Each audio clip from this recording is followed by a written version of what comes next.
Happy Thanksgiving, everyone. Why is gratitude so important for us in our busy lives, in our chaotic lives? It's always a good idea to take a pause, to step back, to look at, how your life is going and offer gratitude for everything that we have.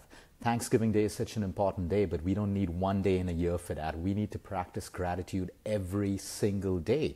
Because if we look at our lives, we're always constantly complaining about contaminated food, polluted air, dirty water, and all of these problems in the medical world, in the nutrition world, everywhere we're constantly complaining. And we forget to stop, pause, and look into our lives for all the things that we actually have. Be it our health, be it our home as a shelter, our jobs, our children, our relationships. There is so much in everyone's life to offer a little bit of gratitude every single day. And so when we constantly look at food and people keep asking me, Luke, we're eating healthy food, but that healthy food is contaminated. It may not be organic. The air that we breathe is polluted. The water that we drink. So what do we do?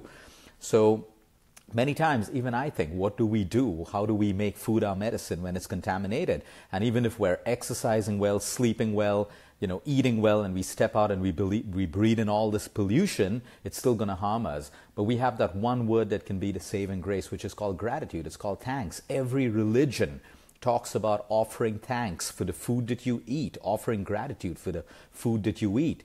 There are religions that bless the water before they even drink it. They're grateful for the water they drink.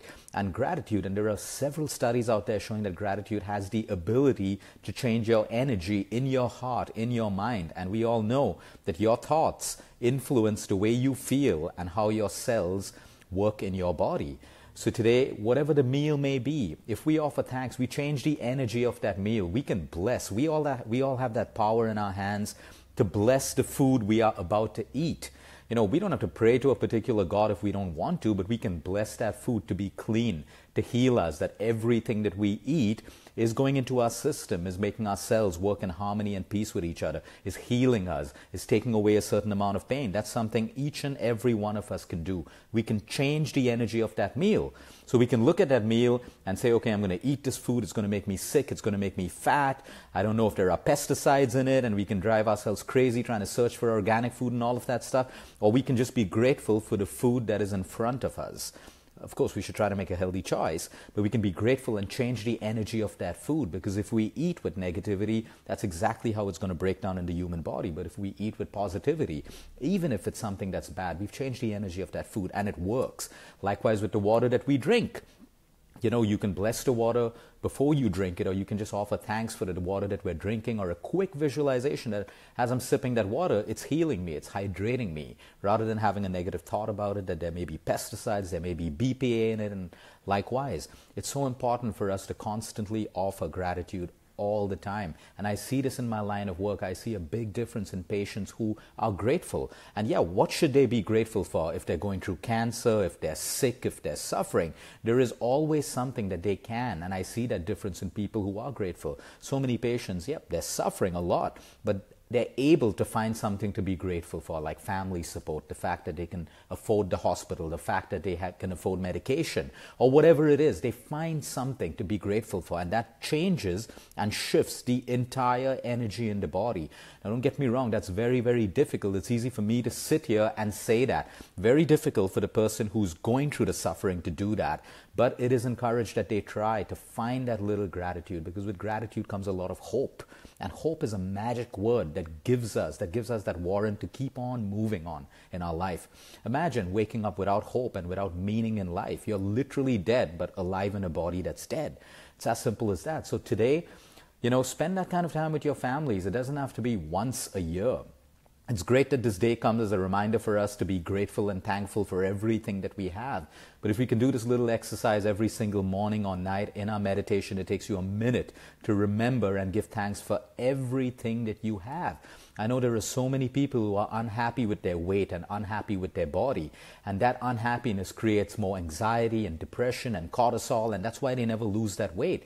But okay, fine, you may not like how your body looks right now, but what you can do is be thankful for everything else. At least you have legs and hands, you can go to the gym, you can work out, you can eat healthy, you can do all of that. That's something to offer gratitude for. So shift your energy. Yep, you got to lose weight, you got to make changes, Get on that plan and now surrender. Surrender that feeling which constantly depresses you, that little number that flashes on your scale every single morning and depresses millions of women around the world, and men too today, even men. And that number dictates how they should feel and behave during the day. We got to change that. We got to shift to the fact that I have the ability to lose weight and change my body and change my lifestyle and change the way I live, and automatically it has to work for you. But you need to create that energy shift. How do you create that energy shift? By being grateful. Now, there are many times in life where you may find that no matter how much you're trying to be grateful, you can't. You just have this empty feeling inside of you, and you're just trying and you've given up and you can't be grateful. And yep, gratitude without the genuine feeling in you is never going to work.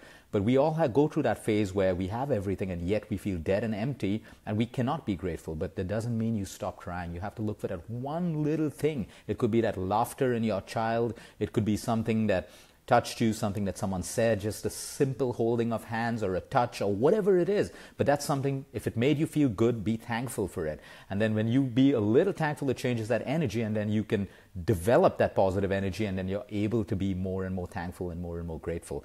Happy Thanksgiving Day to everyone out there. There's always something, even a little bit, that you can find in your life to be grateful for. Gratitude is that lifeline when you probably are going through the hardest days, the saddest days, and the most darkest days of your life. It is that lifeline that can help you come up to the surface again. Have a great day, everyone. Until next time, eat smart, move more, sleep right, and breathe deep.